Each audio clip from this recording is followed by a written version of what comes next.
after Grand Shaman informed High Heavens that a new human emperor had appeared. A gigantic green face formed from drifting smoke descended from the sky above the divine mountain. Becoming clearer as it approached, Grand Shaman was overwhelmed with fear, lowered his head, and dared not look up. After hearing the words, High Heavens, the smoky face responded only with, "Got it," before disappearing. Grand Shaman remained frozen for a long time, drenched in sweat despite the icy summit, then secretly looked up, confirmed the face had vanished, and hurriedly fled the divine mountain. Much later, tiny flames flickered on the golden peak before splitting open to reveal a magnificent treasure carriage pulled by two golden-eyed swanis. An imperial canopy stood above the carriage, decorated with jade and pearl curtains and topped by 3 golden peaks. 4 beautiful maidens stood beside its golden pillars, each with a halo of vital chi behind her head. The maiden in green carried a jade vase, the maiden in red embraced a 7-stringed kuchen, the maiden in yellow held a sword, and the maiden in white carried a pippa. Seated calmly behind the pearl curtain was the dignified star sovereign Qiao of High Heavens.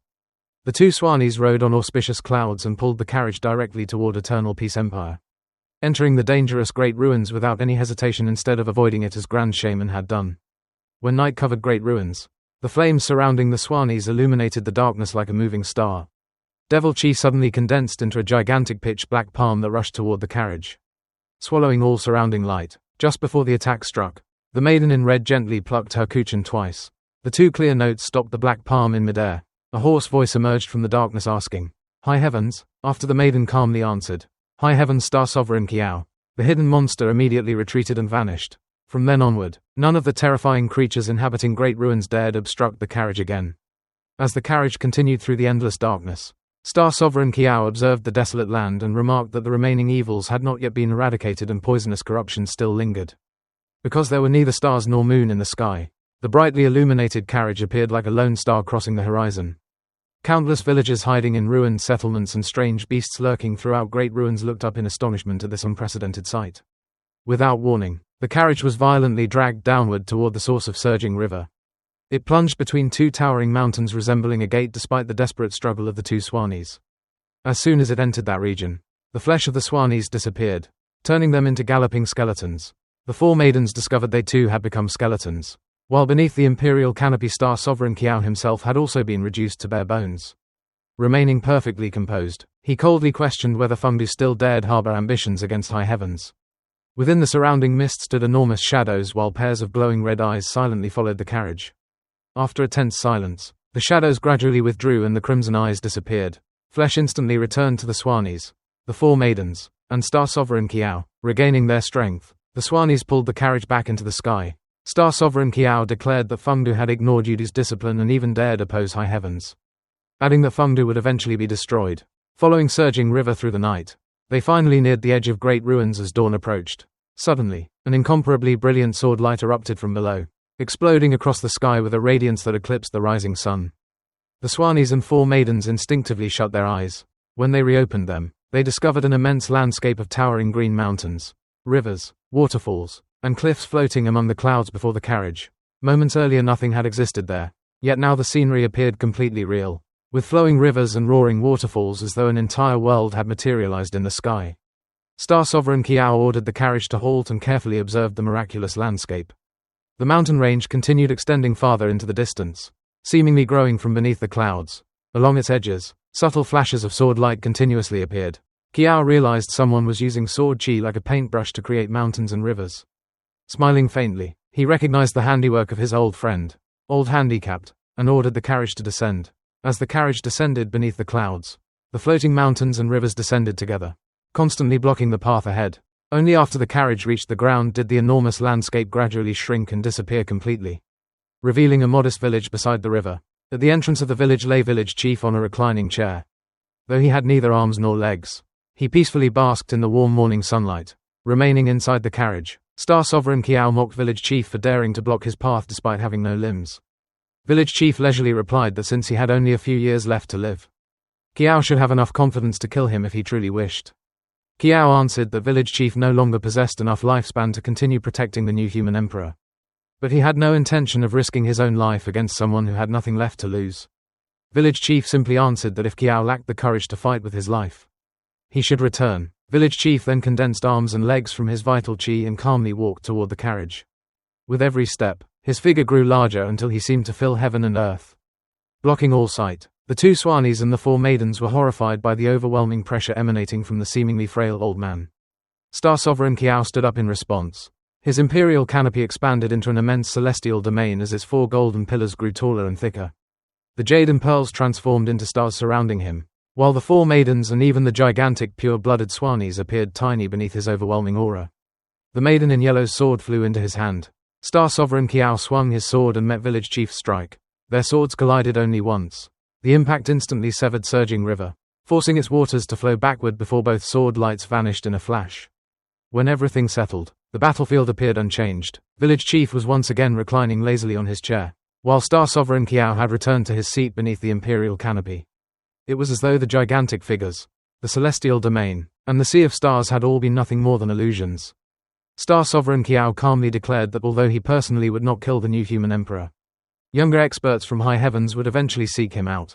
Village Chief replied indifferently that as long as High Heavens did not send old monsters like Kiao, they were free to send as many young cultivators as they wished. After silently staring at Village Chief for a long moment, Star Sovereign Qiao unexpectedly ordered the carriage to return to High Heavens. As the carriage turned westward, the maiden in green could not understand why they were retreating so suddenly.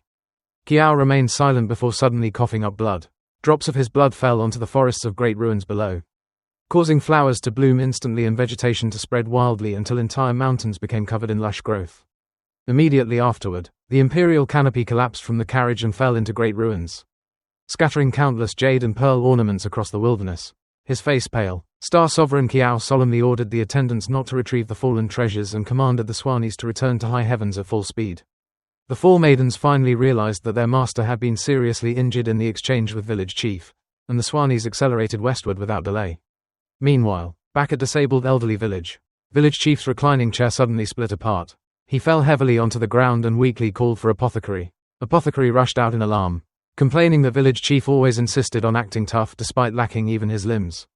He immediately stopped Village Chief from moving and began examining his injuries, revealing that Village Chief had also been severely wounded during the seemingly effortless single sword exchange with Star Sovereign Qiao.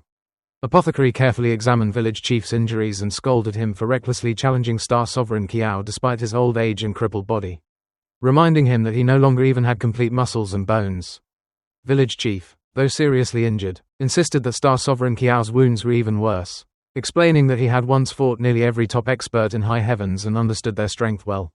He revealed that after passing the title of Human Emperor to Qin Mu, he had already expected High Heavens to target the new Human Emperor, because High Heavens no longer regarded him as a threat due to his age and disabilities.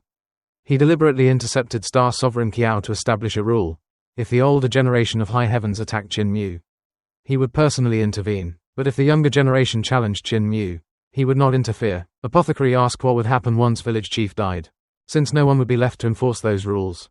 Village Chief smiled calmly and declared that while a human emperor might die, his fighting spirit would live on forever as a ghost hero. Even after death, his battle spirit would continue protecting humanity. He then suggested that it was finally time for Apothecary to leave the village and re-enter the world. But Apothecary shuddered and firmly refused, saying he had no intention of going anywhere. Meanwhile, Star Sovereign Qiao's treasure carriage landed on West Earth Divine Mountain.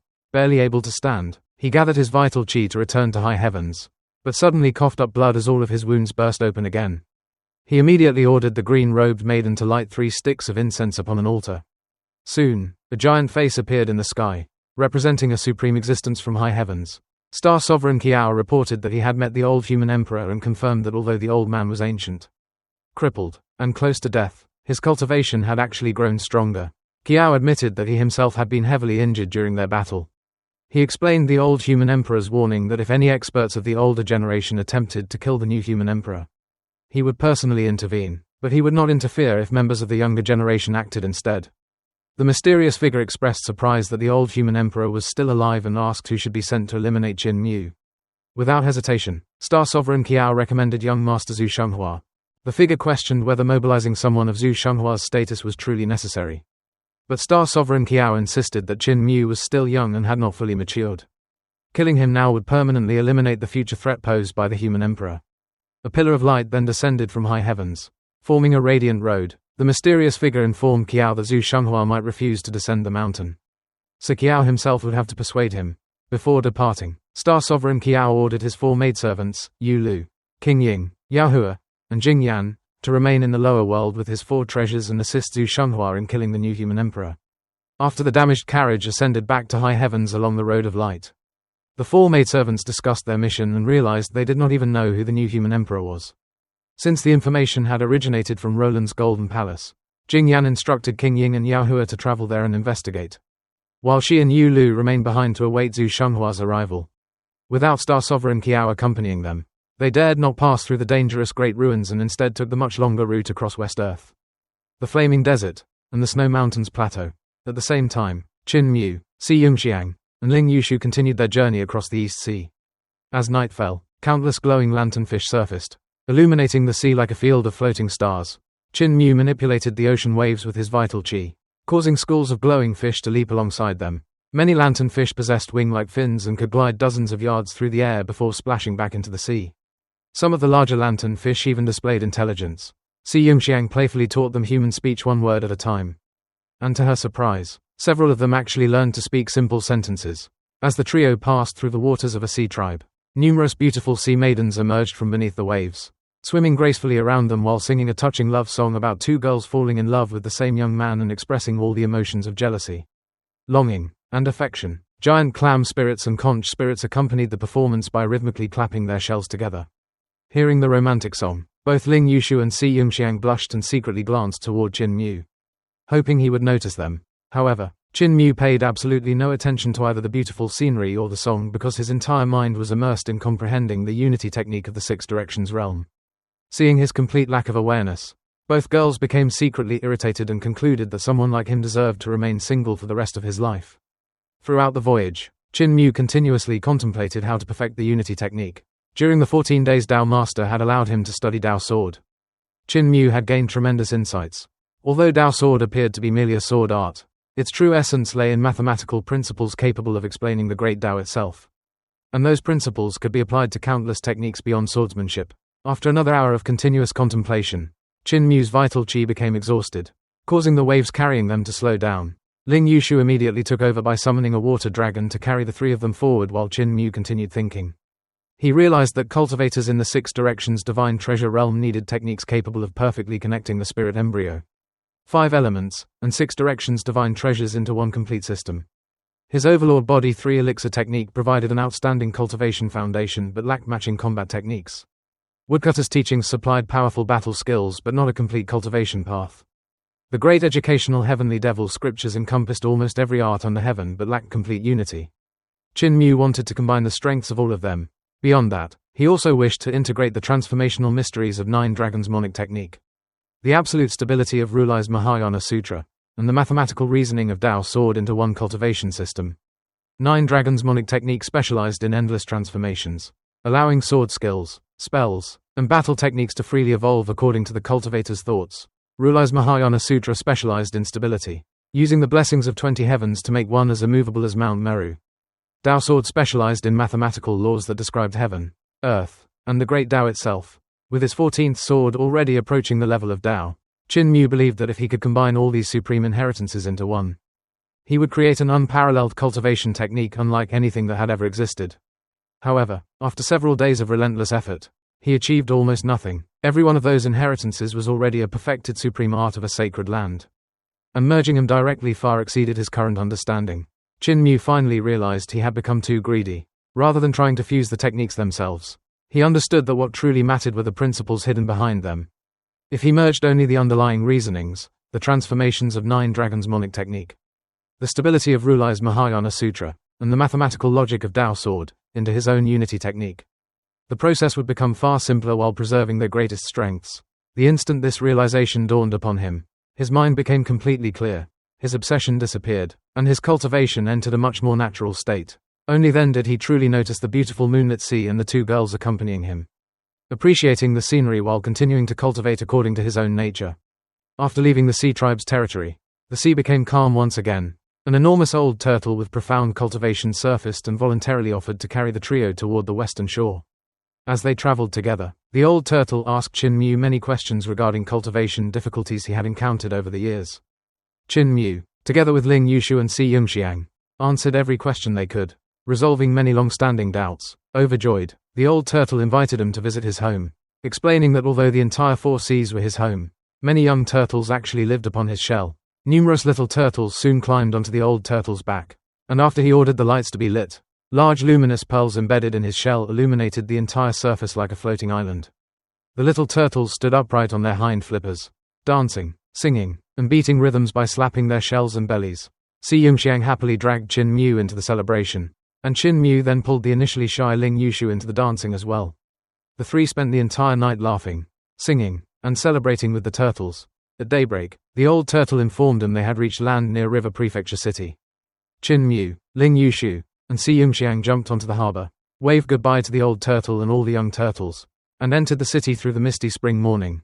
Looking back, Ling Yushu softly praised the sea for its beauty, while Si Yongxiang sighed that the enchanting, dreamlike night upon the ocean had ended, and once they stepped onto land, they had returned to the ordinary mortal world once again. Shang Hua descended from high heavens onto the divine mountain of West Earth, where Jing Yan and Yulu welcomed him under Star Sovereign Kiao's orders to assist in eliminating the new human emperor. They informed him that Yao Hua and King Ying had already gone to Roland's Golden Palace to investigate the human emperor's whereabouts. Shang Hua agreed to proceed immediately, explaining that he wanted to finish the mission as quickly as possible because he had no desire to remain in the mortal world, which he considered a place filled with endless conflict. Jing Yan reminded him that the mortal world contained many extraordinary figures who could not be underestimated, especially the human emperor, who had opposed high heavens for many years. Shang Hua acknowledged her warning, saying that sacred lands such as Little Jade Capital, Great Thunderclap Monastery, Dao Sect, Heavenly Saint Cult, and Middle-earth all possessed experts comparable to those of West Earth. He stated that he would not underestimate either those sacred grounds or the human emperor.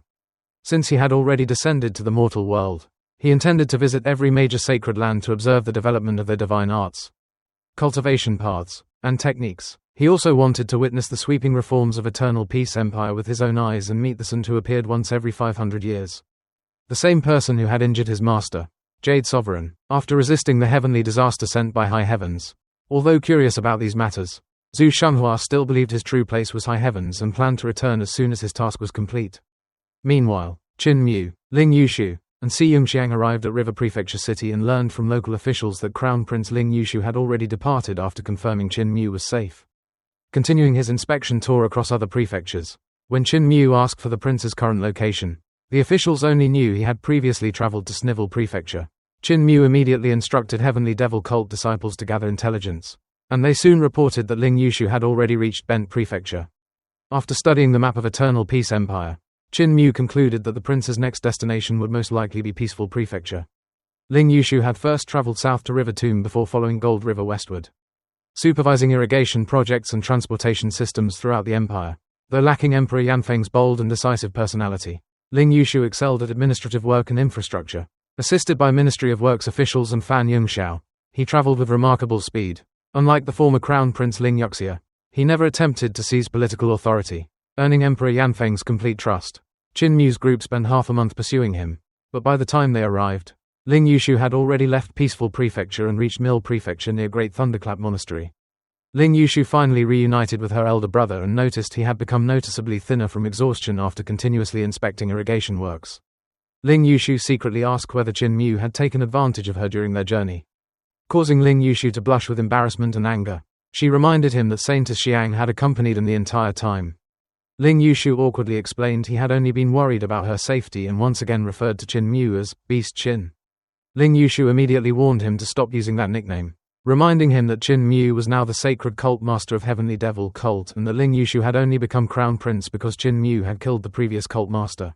She joked that if Qin Mu heard him continue using that insult, he might kill Ling Yushu as well, leaving her to inherit the position of crown prince. Ling Yushu sighed that his sister was already defending a man who was not even her husband. He then explained that Great Thunderclap Monastery was nearby and revealed he had confiscated all of the monastery's lands after it participated in the rebellion and attempted to assassinate Emperor Yanfeng to replace him with another emperor. Although he had not exterminated the monastery, its monks repeatedly came to beg for their lands to be returned. Ling Yushu asked whether they truly wanted all of the land back, and Ling Yushu confirmed that the monastery's former territory consisted of the most fertile farmland in the region.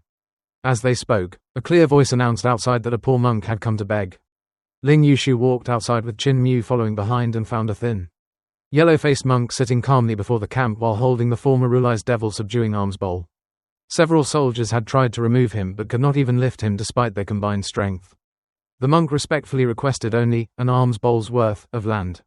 Ling Yushu immediately recognized the bowl as the legendary devil-subduing alms bowl of the previous Ruli, explaining that although it appeared small, it was actually a cult legacy treasure whose symbolic capacity represented the entire territory of Great Thunderclap Monastery, stretching several hundred miles. He therefore refused the request. At that moment the monk noticed Qin Mu and instantly recognized him as the heavenly devil cult master. Remembering that countless eminent monks, Taoists, and Divine Bridge Realm experts from Great Thunderclap Monastery and Tao sect had been slaughtered or severely injured by heavenly devil cult during the Temple of Heaven battle in Imperial City, the monk's expression darkened. Those devastating losses had greatly weakened Great Thunderclap Monastery and directly allowed Ling Yushu to confiscate its lands. Without saying another word, the monk hurried back toward the monastery. Ling Yushu quietly warned Qin Mu that the monk was undoubtedly returning to summon reinforcements to seek revenge. Qin Mu remained unconcerned, calmly stating that Ruli would never interfere in such a matter. The yellow-faced monk rushed back to Great Thunderclap Monastery and discovered an extremely solemn ceremony underway. Abbots from every cloister had assembled together, many with sorrowful expressions, while Teacher Po and numerous senior monks stood respectfully watching. Old Ruli had already removed his cassiar, grass sandals, and every treasure from his body, symbolizing that he had abandoned all worldly attachments. Jingming stood silently behind him. Old Ruli smiled and informed monk Nan Yi that his time had come.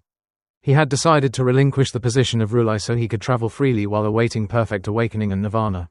After attaining complete enlightenment, Jingming would retrieve his physical body and return it to Great Thunderclap Monastery so that even after death it could continue protecting Buddhism and the monastery. Nan Yi sorrowfully argued that Ruli was not merely a position that could be resigned from. Old Ruli gently replied that what he was returning was only the title of revered one of the world belonging to Great Thunderclap Monastery. When Nan Yi asked who would inherit the position, Old Ruli simply pointed toward the seat of the revered one of the world and explained that only a true Ruli would naturally be able to sit upon it, while anyone unworthy could never occupy that seat. Confident that a worthy successor would eventually appear, he announced that an old Tao friend had arrived and departed together with Jingming. At the mountain gate, old Tao master and Tao Zilin Xuan were waiting. After exchanging greetings, the retired leaders laughed together, remarking that both had grown old. Old Tao master said he wished to visit Little Jade Capital because he had heard immortals there lived carefree lives and had truly attained the Tao. Old Ruli instead expressed his wish to visit the Great Ruins first. Old Tao master observed that although Old Ruli had resigned, he still could not completely let go of Great Thunderclap Monastery. Old Ruli responded that Old Tao master was no different, pointing out that he continued guiding Tao Zilin Xuan instead of immediately departing to pursue immortality. Agreeing to visit the Great Ruins first, the four travelers left together. Shortly after their departure, Shang Hua arrived at Great Thunderclap Monastery accompanied by Jing Yan, Yu Lu, King Ying, and Yao Hua. The monks immediately became alarmed because Ruli's seat was vacant, leaving no one qualified to receive honored guests from high heavens. Under monk Nan Yi's direction, all of the abbots hurried down the mountain to welcome them with proper etiquette. As soon as Nan Yi greeted him by chanting Amitabha, Shang Hua immediately concluded that the monk was not Ruli, stating that a true Ruli had no need to invoke the Buddha's name. Learning that old Ruli had already resigned and no successor existed, Shang Hua turned around and left without entering the monastery. Yu Lu asked why he refused even to look inside. Shang Hua explained that if old Ruli had departed without appointing a new Ruli, it meant he judged every monk remaining on the mountain unworthy of inheriting the position. Since even old Ruli was dissatisfied with them, there was no reason for him to examine their abilities. King Ying then reported that she and Yao Hua had previously visited Roland's Golden Palace but found no cultivator worthy of Shang Hua's attention. Even the palace's grandmaster had avoided meeting him before any battle could occur.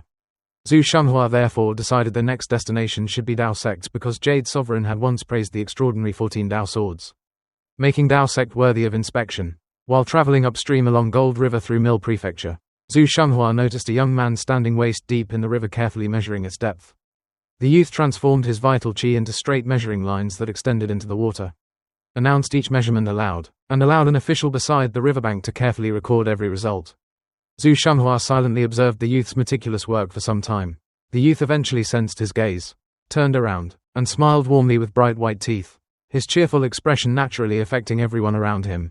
Even Shang Hua, who usually maintained an indifferent expression, found himself smiling in return, astonishing the four maidens accompanying him because they had never seen him smile before. Shang Hua respectfully saluted the youth and invited him aboard the boat for a conversation. The young man politely asked him to wait until he completed the hydrographic survey. After finishing all of the measurements, he boarded the boat, where the two exchanged formal greetings before sitting down to begin their discussion.